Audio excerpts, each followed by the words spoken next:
bersyukur kalau setiap kita boleh dipanggil untuk menjadi bait-Nya.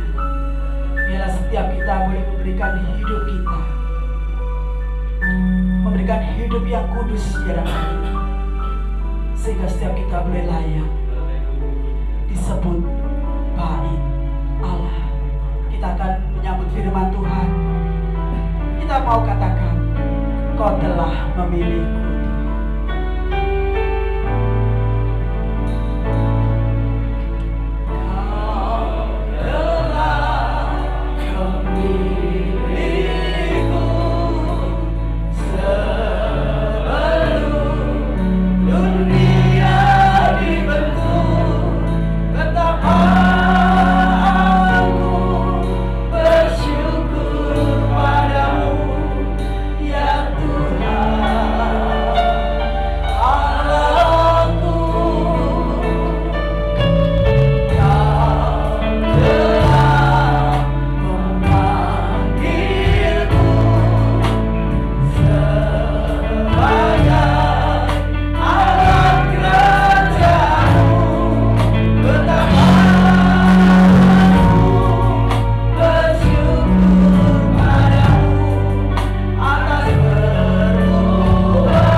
Kami bersyukur ya Tuhan, kalau kesempatan malam hari ini Engkau menjadikan kami bait suci-Mu, menjadi bait Allah. Engkau berdiam di dalam diri kami. Bapa Surgawi, biarlah kebenaran firman-Mu sebentar kami akan baca renungkan bersama-sama, menjadi kekuatan di dalam hidup kami bersama-sama. Urapi hamba-Mu, urapi kami yang hadir pada kesempatan petang sore hari ini. Biar Engkau dimuliakan, diagungkan di dalam persekutuan ibadah kami malam hari ini. Terima kasih Bapa, terpujilah namamu. Menyerahkan dan mendoakan jam pemberitaan firman Allah dari awal sampai selesainya. Dalam nama Tuhan Yesus kami berdoa dan mengucap syukur. Haleluya. Amin. Dipersilakan duduk kembali Bapak Ibu sekalian. Selamat malam Bapak Ibu Saudara, Shalom. Salam sejahtera untuk kita yang hadir pada kesempatan petang sore hari ini Bapak Ibu Saudara. Mari kita akan bersama-sama pada kesempatan ini kita akan merenungkan firman Tuhan. Mengajak Bapak Ibu Saudara membuka di dalam surat Rasul Paulus kepada jemaat di Korintus yang pertama, 1 Korintus pasal yang ketiga. 1 Korintus pasal yang ketiga, ayat yang ke-16 sampai dengan ayat yang ke-23. Sudah menemukan, saya akan bacakan firman Tuhan kepada Bapak Ibu Saudara sekalian.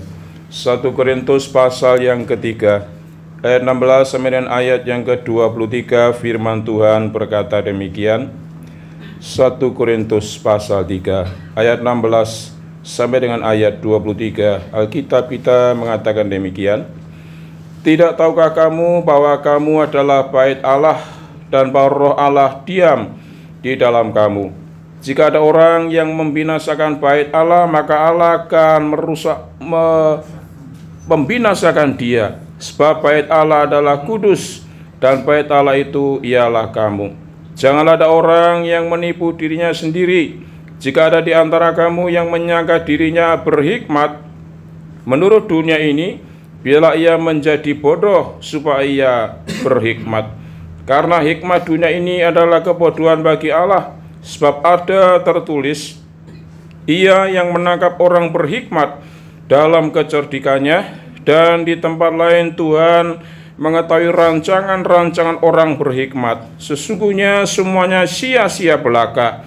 Karena itu janganlah ada orang yang memegahkan dirinya atas manusia, sebab segala sesuatu adalah milikmu.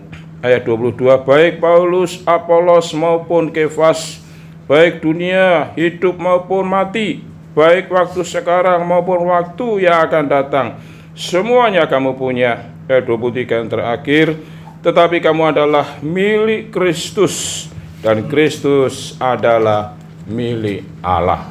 Puji Tuhan. Bapak Ibu, saudara-saudara sekalian yang dikasihi Tuhan Yesus Kristus, pada kesempatan malam hari ini kebenaran firman Allah yang akan kita renungkan bersama-sama mengambil judul yaitu kamu adalah bait Allah. Kamu, saudara dan saya adalah bait Allah. Puji Tuhan. Bapak Ibu, saudara-saudara sekalian yang dikasihi Tuhan, pada tanggal 15 April 2019, sebuah gereja yang begitu sangat terkenal di Paris, Perancis, yang bernama Gereja Katedral Notre Dame, itu terbakar habis. Saudara-saudara sekalian, orang begitu sangat menyedihkan mengapa peristiwa itu terjadi di tengah-tengah bangunan gereja yang dikatakan sebagai bangunan yang begitu sangat eksotis sekali. Karena apa, saudara? Gereja Katedral Notre Dame ini merupakan gereja yang begitu sangat dikagumi banyak orang. Banyak orang wisata di tempat itu, kemudian juga selain mereka melihat berwisata, banyak orang juga beribadah di gereja katedral itu, saudara-saudara. Orang beribadah di tempat itu sangat menyukai bangunan yang begitu sangat megah sekali. Selain itu, gereja itu juga merupakan sebuah saksi bisu dari perang dunia dan perang dunia pertama dan perang dunia kedua, saudara. Menjadi saksi bisu, gereja tetap berdiri di tengah-tengah berkecamuknya perang dunia waktu itu. Gereja itu tetap menjadi tempat peribadatan umat Allah. Selain itu, saudara-saudara, yang amat sangat disayangkan banyak orang, Gereja Katedral Notre Dame itu merupakan gereja yang dapat dikatakan gereja yang memiliki ciri khas gotik, saudara. Apa itu gotik, saudara? Gereja yang memiliki ciri khas gotik itu warnanya hitam. Ya, jadi orang itu begitu sangat eksotis melihat bangunan yang begitu sangat megah sekali. Bapak Ibu sekalian, juga memiliki satu nuansa mistis begitu ya. Bagi orang-orang dunia punya nuansa mistis. Wah, luar biasa sekali. Pada waktu itu sudah terjadi kebakaran yang begitu sangat hebat. Dan pihak otoritas Paris kemudian mencoba untuk menyelidiki apa sih penyebab terjadinya kebakaran di Katedral Notre Dame. Saudara, pihak otoritas Prancis kemudian menyelidiki dan mencari tahu apa penyebab sehingga menyebabkan gereja yang sebetulnya bertahun-tahun ada di tempat itu menjadi tempat peribadatan bagi banyak orang, begitu menyukai bangunan itu. Mengapa dalam waktu sekejap terbakar? Sudah ternyata disebabkan karena waktu itu gereja ini dalam posisi renovasi, menggunakan timah yang banyaknya itu sampai berton-ton banyaknya. Tidak tahu bagaimana timah itu memercik api atau bagaimana sehingga menyebabkan satu kesulitan api yang sangat besar, dan akibatnya sekalian gereja itu terbakar.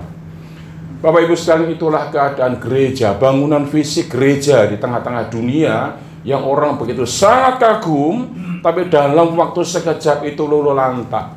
Dalam waktu sekejap habis oleh karena api yang membakar tempat itu. Saudara, berbeda dengan apa yang menjadi harapan dari Paulus, kebenaran firman yang kita baca pada kesempatan sore hari ini. Saudara-saudara sekalian, Rasul Paulus menyatakan bahwa kita semua, saudara dan saya, itu adalah bait Allah. Saudara, berbicara bait Allah, maka bait Allah itu bukan berbicara tentang bangunan. Banyak orang mengatakan, oh bait Allah, rumah Allah itu bangunan. Betul sekalian, ya, fisiknya itu betul, bangunannya betul, letaknya betul. Misalnya kita, oh ini bait Allah di Tanggar Kandangan, betul, letaknya di sini, di Tanggar Kandangan, betul. Tapi maksud kebenaran firman Allah, bait Allah bukan berbicara tentang bangunan fisik gereja, bangunan yang dapat kita lihat, tapi bait Allah berbicara tentang keberadaan kita orang percaya. Saudara dan saya itu adalah bait Allah. Kita orang percaya adalah bait Roh Kudus, bait Allah. Dan dikatakan Roh Allah berdiam di dalam diri kita. Ini bait Allah yang betul sekalian. Jadi bait Allah itu bukan sekedar berbicara tentang bangunan fisik gereja. Betul kalau saudara bilang ini gereja di tempat ini, betul. Ini menunjuk kepada fisik bangunan secara jasmani, secara fisik.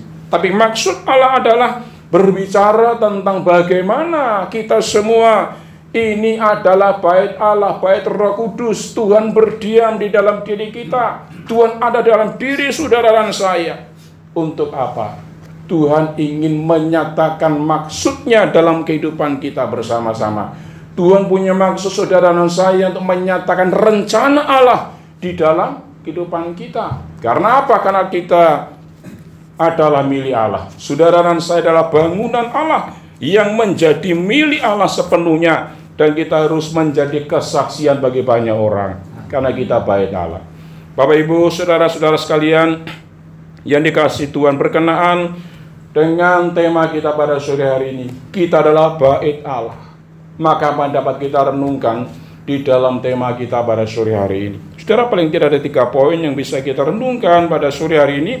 Yang pertama, Bapak Ibu sekalian, berkaitan bahwa kita adalah bait Allah, kita adalah bait Roh Kudus. Maka yang pertama, poin yang pertama, Paulus mengajarkan kepada kita bahwa Allah akan membinasakan orang-orang yang membinasakan bait Allah. Poin yang pertama sekalian, Tuhan Allah kita akan membinasakan orang-orang yang membinasakan kita. Jadi kalau ada orang membinasakan bait Allah, membinasakan kita gereja Tuhan, maka dikatakan Tuhan akan membinasakan mereka. Mari kita lihat ayatnya 16 dan 17. Alkitab kita mengatakan demikian dalam 1 Korintus pasal 3 tadi. Tidak tahukah kamu bahwa kamu adalah bait Allah dan bahwa Roh Allah diam di dalam kamu? Jika ada orang yang membinasakan bait Allah, membinasakan kita, membinasakan gereja Tuhan, dikatakan apa? Maka Allah akan membinasakan dia. Sebab bait Allah adalah kudus dan bait Allah itu adalah kita semua. Bapak Ibu saudara-saudara sekalian, kebenaran firman Allah jelas mengatakan kepada kita, kita semua adalah bait Allah. Saya katakan tadi bahwa bait Allah bukan berbicara tentang bangunan, tapi juga berbicara tentang segala sesuatunya yang ada dalam diri kita. Kita adalah bait Allah, kita adalah bait Roh Kudus. Itu berarti apa, saudara? Kalau kita bait Allah, bait Roh Kudus, Allah berada di dalam diri kita. Tuhan ada dalam diri kita, Bapak Ibu Saudara. Jangan pernah kita merasa minder. Oh, saya ini apa sih? Kita orang percaya, kita bait Allah, Bapak Ibu Saudara. Tuhan ada di dalam diri kita. Allah yang menyatakan sesuatu, pekerjaannya yang nyata dalam diri saudara. Karena kita ini milik Allah, saudara. Tuhan ada dalam diri kita. Allah ada di dalam diri kita. Dan kalau Allah ada dalam diri kita, itu berarti apa? Allah bekerja secara aktif. Allah bekerja secara nyata dalam diri kita. Supaya apa? Kita ini bait Allah menyatakan akan kehendak Allah, menyatakan rencana Allah, menyatakan perbuatan-perbuatan Allah di dalam kehidupan kita. Itu peranan daripada bait Allah, saudara. Dan Alkitab mengatakan, Bapak Ibu Saudara, kalau ada orang yang mencoba membinasakan kita, dikatakan tadi Tuhan juga akan membinasakan mereka. Artinya apa, Bapak Ibu Saudara? Dalam terjemahan asli dikatakan kalau ada orang membinasakan, artinya orang itu mencoba untuk merusakkan gereja Tuhan, membuat cacat. Sekalian, kita ini dibuat cacat, gereja Tuhan dirusak sedemikian rupa. Katakan Alkitab tadi, Allah akan membinasakan mereka. Bapak Ibu sekalian yang dikasihi Tuhan, gereja Tuhan saat ini banyak sekali ancam. Ada beberapa ancaman-ancaman yang terjadi di tengah gereja Tuhan, ya, bisa dari dalam maupun dari luar. Itu merupakan sebuah ancaman, tantangan bagi kita gereja Tuhan untuk bertumbuh.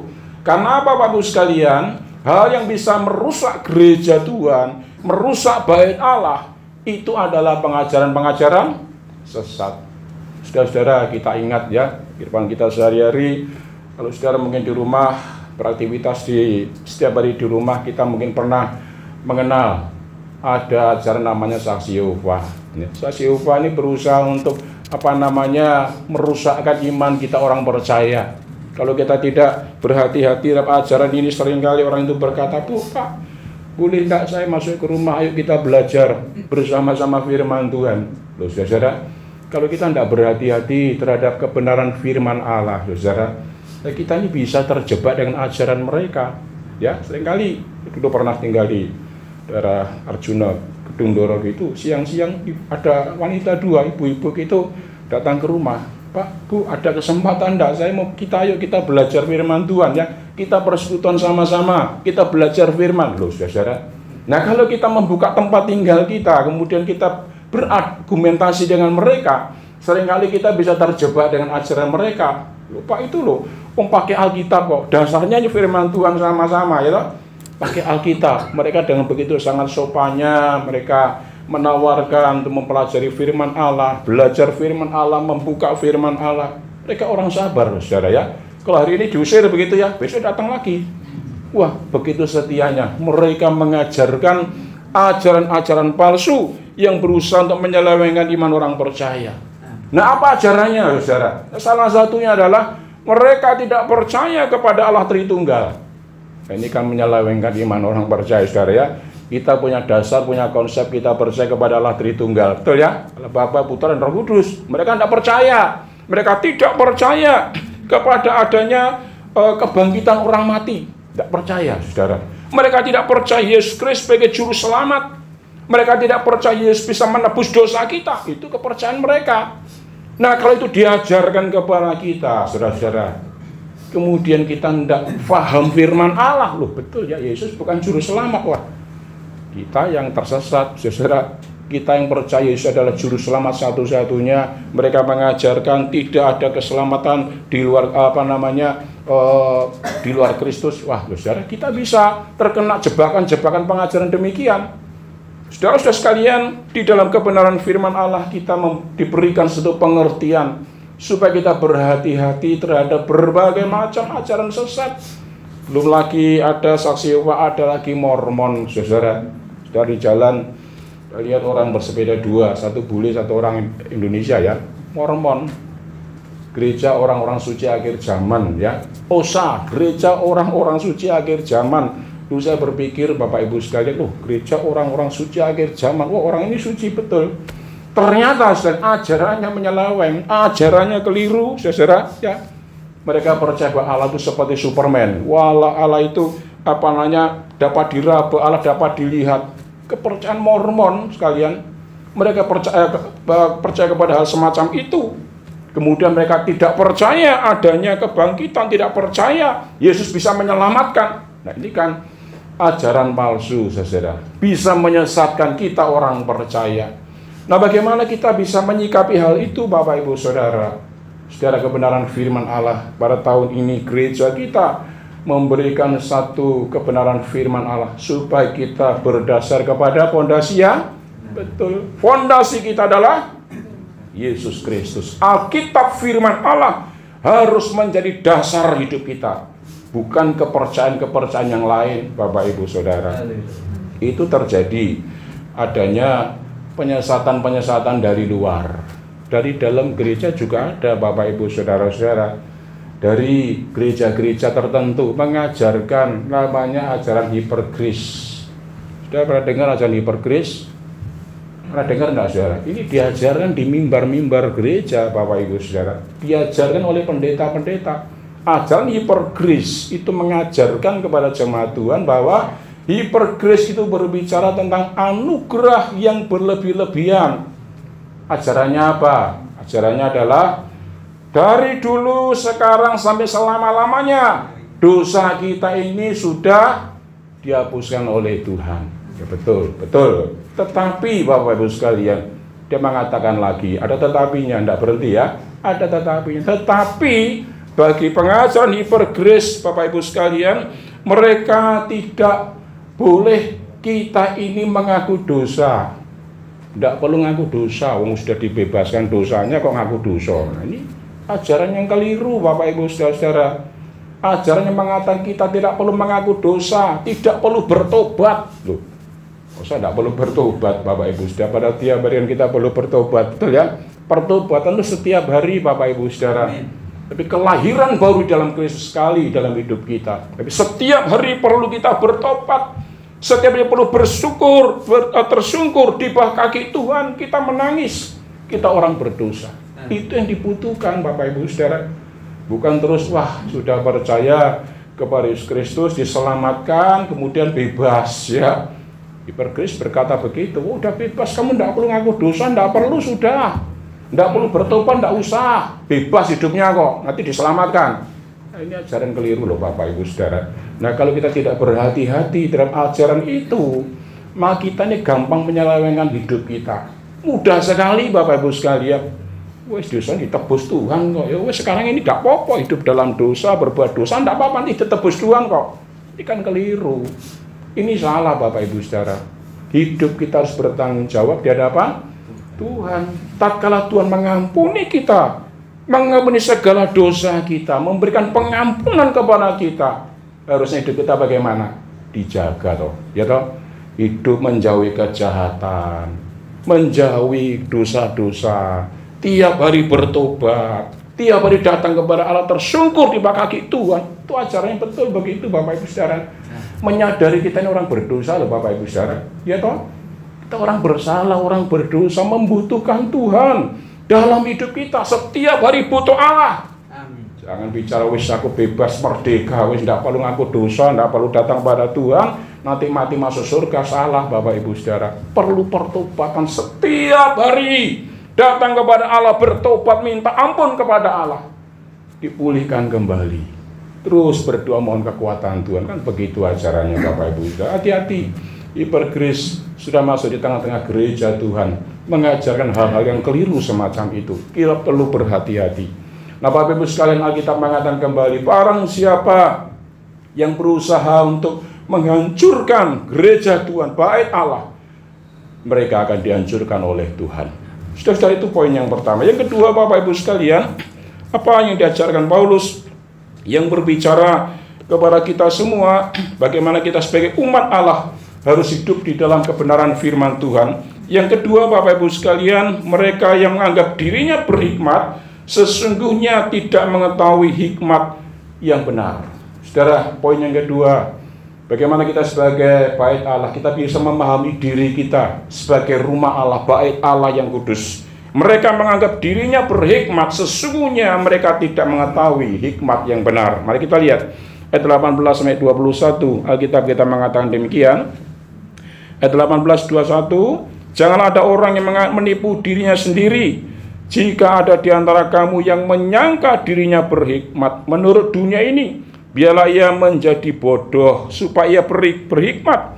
Karena hikmat dunia ini adalah kebodohan bagi Allah. Sebab ada tertulis, ia yang menangkap orang berhikmat dengan kecerdikannya. Dan di tempat lain Tuhan mengetahui rancangan-rancangan orang berhikmat, sesungguhnya semuanya itu sia-sia belaka. 21, karena itu janganlah ada orang yang memegahkan dirinya atas manusia, sebab segala sesuatu adalah milikmu. Bapak Ibu sekalian, ajaran yang kedua, Paulus memberikan pengajaran kepada kita. Tatkala kita sebagai bait Allah, saudara dan saya sebagai bait Roh Kudus, Allah tinggal di dalam diri kita. Janganlah kita menganggap diri kita ini orang berhikmat tanpa kebenaran firman Allah. Saudara-saudara, pada masa itu, pada masa Rasul Paulus, pada jemaat Korintus pada masa itu sekalian, banyak orang-orang itu lebih suka kepada falsafah dunia, ya, kepada pengajaran-pengajaran atau hikmat dunia. Orang menyukai itu, Bapak Ibu Saudara. Nah, zaman itu memang banyak ya ahli-ahli filsafat, orang-orang memberikan satu bentuk pernyataan-pernyataan yang begitu sangat luar biasa, ya. Mereka bisa berkhotbah, mereka bisa menyampaikan sesuatu, tetapi Bapak Ibu Saudara, dengan hikmat dunia, tidak lagi dengan kebenaran firman Allah, tapi dengan filsafat manusia, dengan hikmat dunia. Itu diajarkan Bapak Ibu Saudara. Dan mereka sangat suka sekali. Banyak orang-orang Korintus yang begitu sangat membanggakan kelompok-kelompok semacam itu. Mereka begitu bangga, mereka begitu senang sekali mendengar hikmat dunia itu disampaikan, mendengar filsafat dunia yang menjerumuskan kita, yang membawa kepada dosa itu disampaikan kepada umat Allah. Mereka begitu sangat suka sekali. Tapi mereka tidak mau berakar di dalam kebenaran firman Allah. Bapak Ibu sekalian, hikmat dunia itu berbeda dengan hikmat daripada Allah. Ya, hikmat dunia itu akan membawa kepada kehancuran. Alkitab mengatakan bahwa segala sesuatunya hikmat dunia akan menjadi sia-sia. Tapi hikmat Allah, kebenaran Allah itu akan kekal selama-lamanya. Karena apa? Hikmat Allah, kebenaran Allah itu akan memimpin kita di dalam kebenaran, saudara. Karena hikmat manusia didasarkan kepada kepandaian otak manusia, kepada intelektual manusia yang pandai, yang pinter. Mereka mengolah, mereka bisa berorasi, mereka bisa berkhotbah dengan begitu sangat indah sekali, ya, sangat menyenangkan telinga kita. Tapi hati-hati Bapak Ibu Saudara, khotbah-khotbah yang demikian itu bisa menjerumuskan kita, membawa kita kepada kehancuran. Saudara-saudara, dasar kebenaran firman Allah yang teguh adalah firman Tuhan. Kebenaran firman Allah harus menjadi porsi utama di dalam hidup kita, Bapak Ibu Saudara. Kita boleh belajar pada pengetahuan di luar Alkitab. Kita bisa belajar yang berbagai macam ilmu pendidikan, disiplin ilmu yang berbeda-beda. Tapi ingat Bapak Ibu Saudara, kebenaran firman Allah yang perlu menjadi dasar hidup kita ini perlu kita pegang teguh dalam diri kita. Karena apa? Firman Allah tidak pernah goyah. Firman Allah tidak pernah lekang oleh zaman dan waktu. Saudara bisa memikirkan berapa ribu tahun Alkitab kita ini tetap eksis sampai saat ini. Betul Bapak Ibu Saudara? Nah, firman Allah adalah tetap. Firman Allah kekal yang memberikan harapan kepada kita orang percaya. Kita perlu pegang teguh kebenaran firman itu di dalam kehidupan kita bersama-sama. Bapak Ibu Saudara-saudara sekalian, berapa banyak pertanyaan saya sekarang ini kepada Bapak Ibu sekalian. Kita sudah memegang teguh kebenaran firman Allah.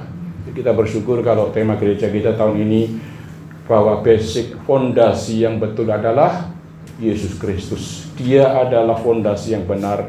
Dia adalah kebenaran firman Allah yang kekal. Tidak boleh orang kemudian mengajarkan lain di atas ajaran-ajaran itu. Selain ajaran Yesus Kristus, tidak ada ajaran lain yang dibenarkan dalam dunia ini yang menjadi kepercayaan kita orang Kristen selain kebenaran firman Allah, Bapak Ibu Saudara. Oleh sebab itu, mari kita hidup di dalam kebenaran firman Allah.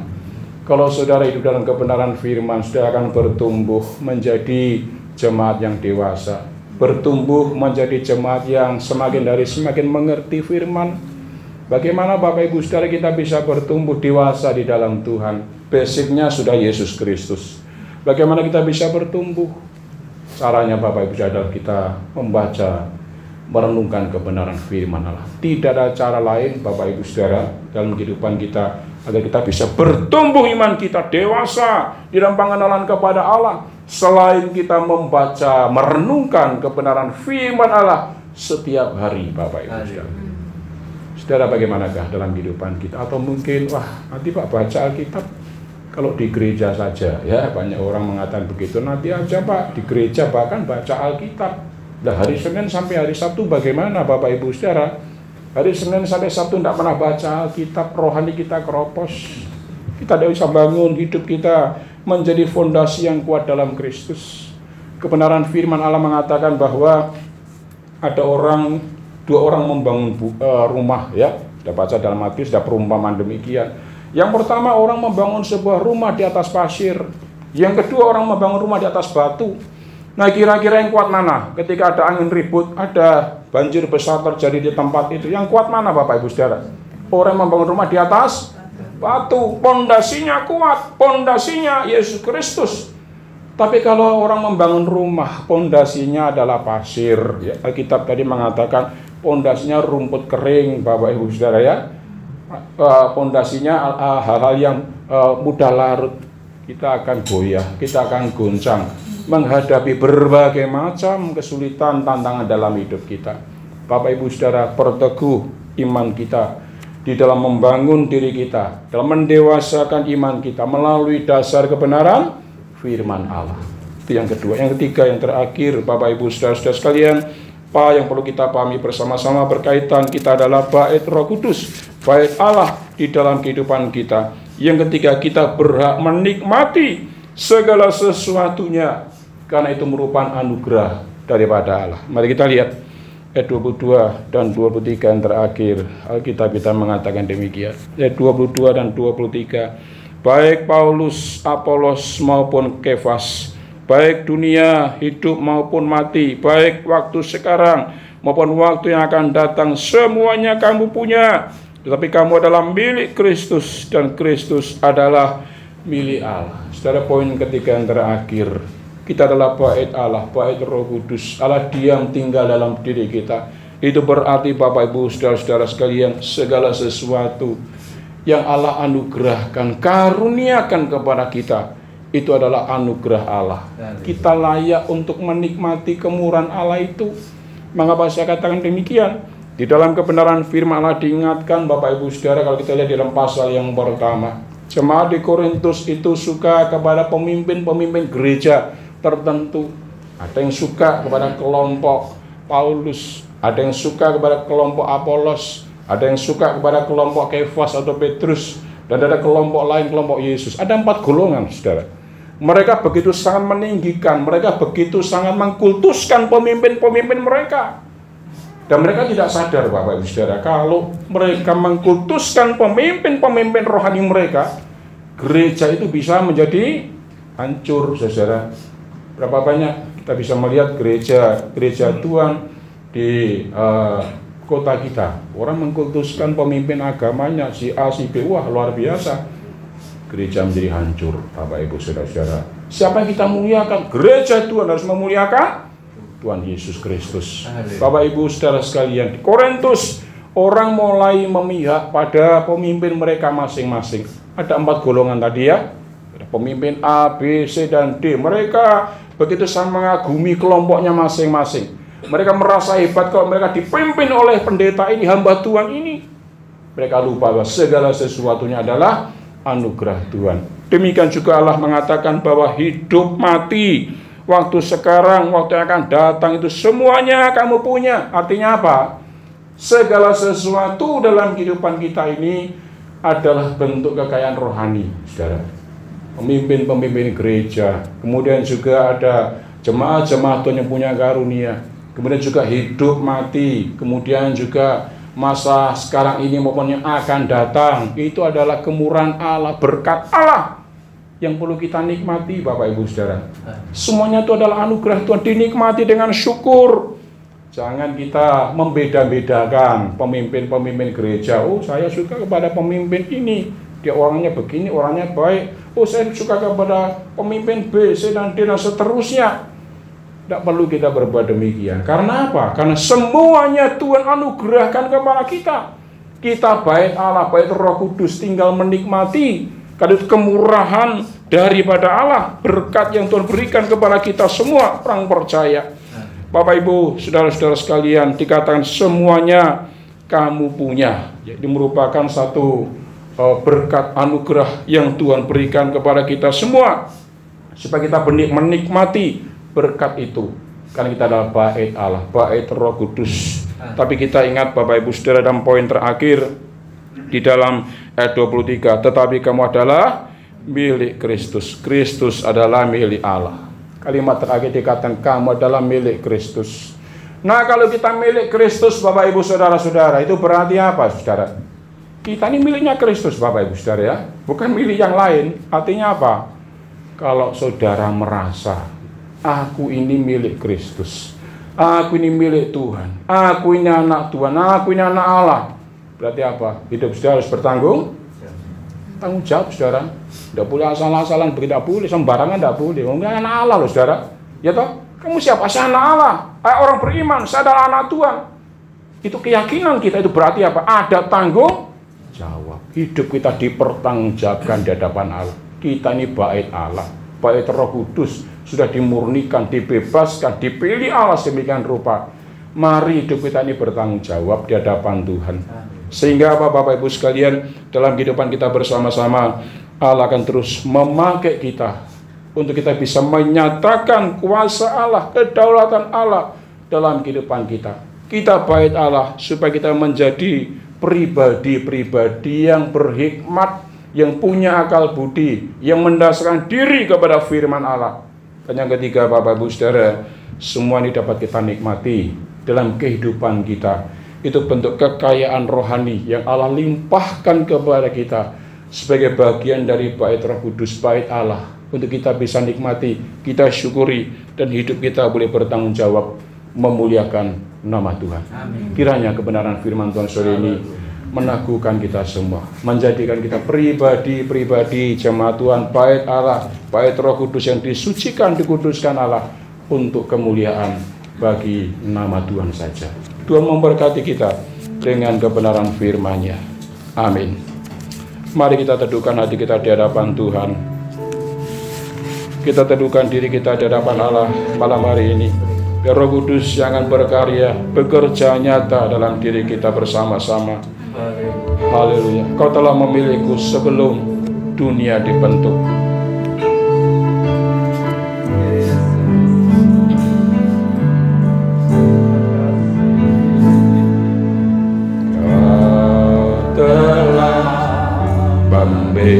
Milikku sebelum dunia dibentuk, betapa aku bersyukur padamu, ya Tuhan Allahku.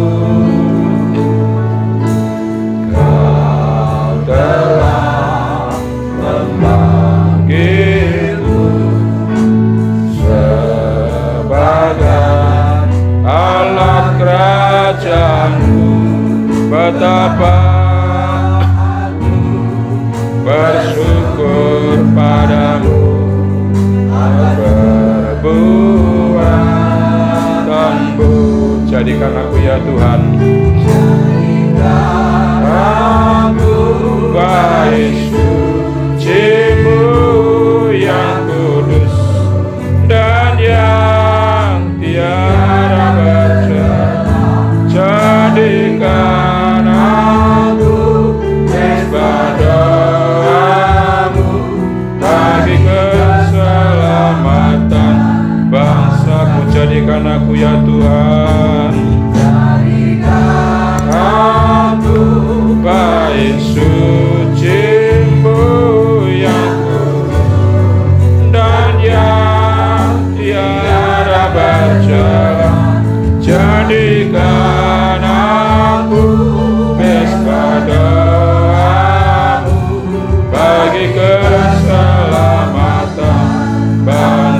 Biar musik melontarkan pujian ini perlahan-lahan. Jadikan aku ya Tuhan bait suci-Mu. Bapak Ibu sekalian yang dikasihi Tuhan, malam hari ini kita sudah mendengar kebenaran firman Allah.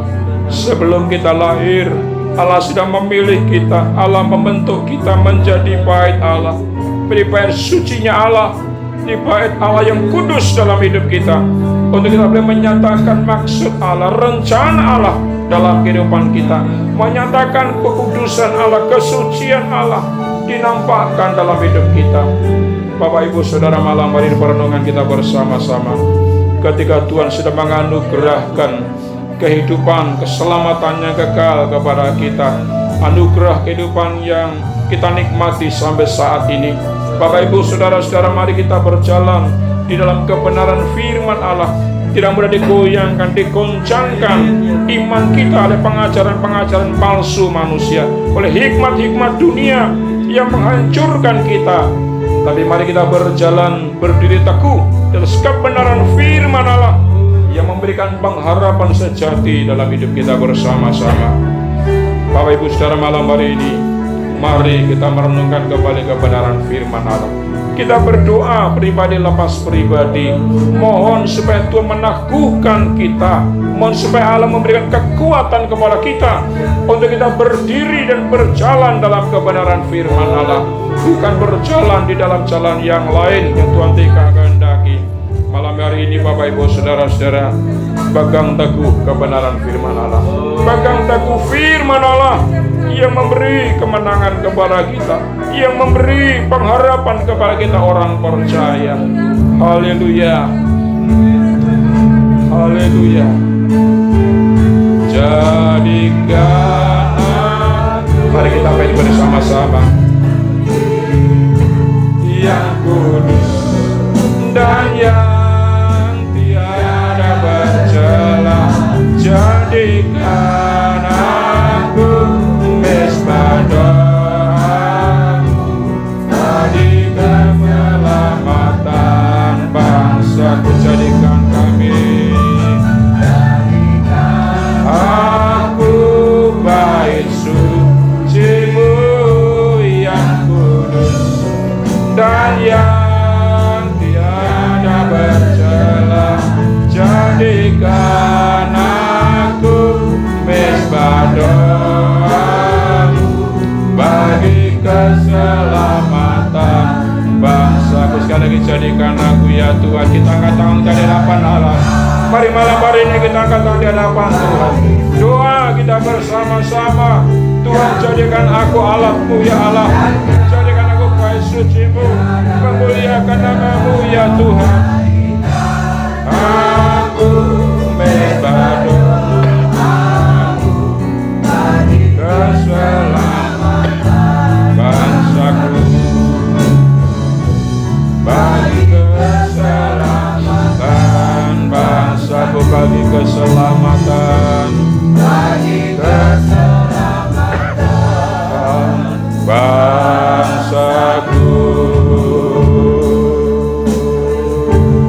Haleluya, haleluya. Kami memuliakan nama-Mu Bapa. Haleluya, haleluya,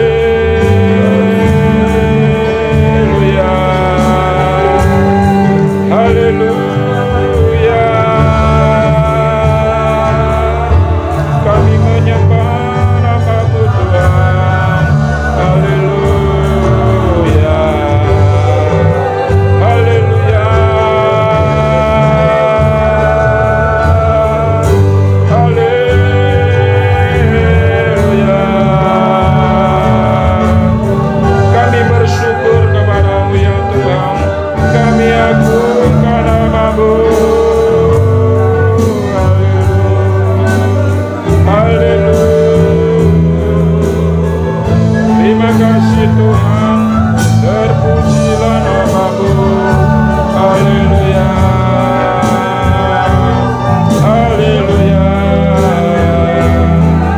Terpujilah nama-Mu ya Tuhan.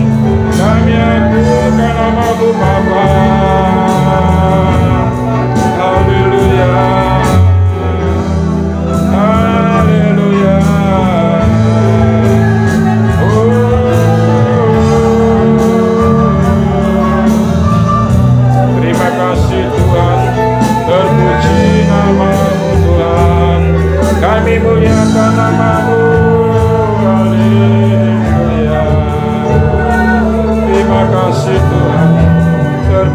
terpujilah nama-Mu Tuhan. Kami agungkan nama-Mu Tuhan. Haleluya. Terima kasih Tuhan. Haleluya. Terima kasih ya Tuhan. Allah yang mulia lah kami sembah. Allah yang kami layak kami tinggikan dalam hidup kami ya Bapa. Terima kasih Tuhan. Terima kasih Bapa. Haleluya. Haleluya. Haleluya. Terima kasih Tuhan. Haleluya. Bapa surgawi, kami memuji nama-Mu Tuhan. Kami agungkan nama-Mu dalam hidup kami. Karena kami sadar kami adalah orang yang berdosa, tidak berlayak datang kepada Allah. Kau membawa kepada kami menjadi bait Allah, bait yang kudus untuk memuliakan nama-Mu Tuhan. Bapa surgawi, pakai hidup kami Tuhan menjadi alat kemuliaan nama-Mu ya Bapa. Sehingga hidup kami menjadi berkat kesaksian bagi banyak orang. Tuhan dimuliakan dalam kehidupan kami. Bapa surgawi, kami berdoa, menyerahkan kami yang hadir malam hari. Tuhan pakai kami, sesederhana pun hidup kami Bapa, pakai kami jadi alat-Mu Bapa, sehingga melalui kehidupan kami bersama-sama Engkau dimuliakan dan ditinggikan. Terima kasih Pak, berkati gereja kami di tempat ini, di Tengger Kandangan. Berdoa untuk Mas Kris, Mas Yanto dan semua pengurus di tempat ini. Tuhan pakai di alat kemuliaan nama Tuhan, diberkat bagi banyak orang, jiwa-jiwa dimenangkan bagi Allah. Terima kasih Bapak, hamba-Mu berhenti sampai di sini. Bila kuasa firman, kuasa Allah dengan berkarya lebih lanjut dalam diri kami. Terima kasih Bapak, terpujilah nama-Mu. Dalam nama Tuhan Yesus kami berdoa, amin. Dipersilakan dulu kembali Bapak Ibu Saudara. Tuhan memberkati. Menyerahkan kepada pengurus di tempat ini.